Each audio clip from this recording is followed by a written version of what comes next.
All right, welcome back to Broncos Country Tonight. We continue with our key takeaways, and I'm going to go to the 4th and 7 play at the Broncos 46 with about 8:18 remaining in the fourth quarter, because this is obviously a massive moment in the game. And the Broncos had to go for it. At that point, they're trailing 13-16. At that point, they're trailing 6-16. So they needed points there one way or the other if they're going to have a chance to win this game.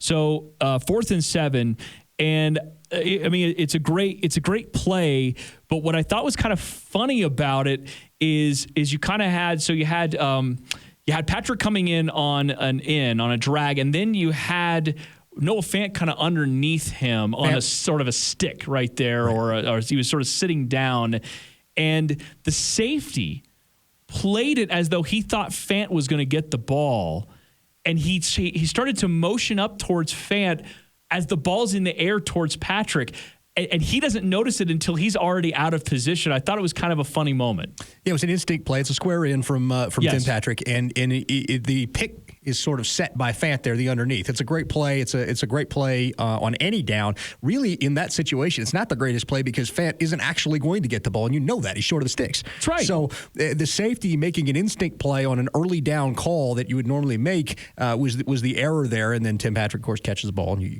go from there. But yeah, it was one of those plays that was that I found fascinating in why you call it at that point and how it was played. Four-man pressure, Lock in the pocket, throws the ball middle of the field. That is caught. Tim Patrick inside the 40, Patrick inside the 35. Patrick bounced off his feet inside the 30-yard line.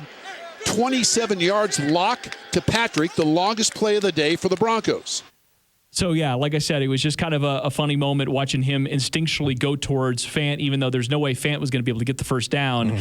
And as a result of it, the ball just kind of sails past the safety and right into Patrick's hands, and he runs up and gets a big gain. So, great play. Tim Patrick continues to make good plays for this team. He's going to be valuable to them next year. I certainly, even with Cortland Sutton coming back, I hope they can bring him back. Yeah, he's an RFA, so that's going to be interesting to see if another team tries to steal him away. All right, you're up. Last one for me is we talk about the process, and we highlight the goods that sometimes result in a bad. When this time I want to highlight a bad that resulted in a good in order to be fair. This should have been an interception. Drew Lock should have thrown a game-clinching interception here, but instead, it bounces off the defender, I believe Chris Harris, into the air, into DaeSean Hamilton's waiting hands for 24-yard reception, and the Broncos are the beneficiary of some good luck, one of the few times that actually happened in this game. Lock a deep drop, bounces around, throws the ball middle of the field. That ball will be bounced and caught on the deflection by DaeSean Hamilton. Broncos hurry, take the snap and kill it with 1 second to go. It was kind of a circus moment, right? It was. When DaeSean, they were the recipients of bad luck with Drew trying to throw the ball behind DaeSean into a soft spot, it hits his hands, and he gets deflected for an interception earlier. This is one that should have been an interception that gets deflected. DaeSean stays with it and makes the reception on it. So, like I said, we want to be fair on this show. We show you we talk about the process a lot. We talk about the things that are good, that they did good, but it didn't result in a good thing. Well, this is the thing they did bad, but actually resulted in a good thing. All right. And then my final one here is the Jerry Jeudy drop in the end zone. Absolutely brutal. He had a drop on like the very next play. Well, actually, before that play with DaeSean, he had a drop which would have put them in field goal range. It would have been like, inside the 30, somewhere around there. It would have been an easy field goal for them, a chip shot for Brandon McManus, who's generally very special. But this touchdown, Dave calls it perfectly. I mean, you thought he had it. I mean, he was right in his hands, right back corner of the end zone on a corner route, and he just flat out dropped it. It was just a tough day. Four-man rush. Lock looks right. Now in trouble. Floats one to the end zone. He's got an open receiver, and Jeudy drops another one in the back of the end zone.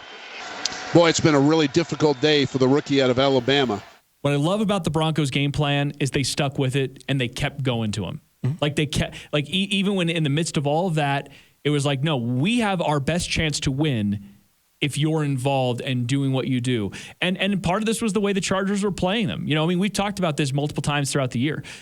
Sometimes the Jerry Jeudy is not a big focal point of the offense, or at least the targets, in part because he's running either dummy routes or the defense is paying extra attention to him, saying, okay, he's our wide receiver one.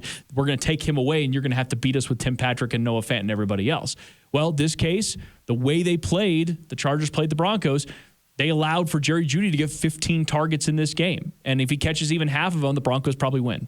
Yeah, I think there are several plays where one play would have made the difference in the game. There are a couple where two plays would have made the difference in the game. And honestly, this game could have been a blowout the other direction. Denver could have blown the Chargers out with one or two of those catches. So, again, it's about the process. Jerry Jeudy's getting himself open. That's half the battle. But as a receiver, you make your money catching the football. And, that's really going to be a thing going forward. Now he's going to get tagged with that, fair or not. And he's going to have to earn his way back to being a viable receiver in this league.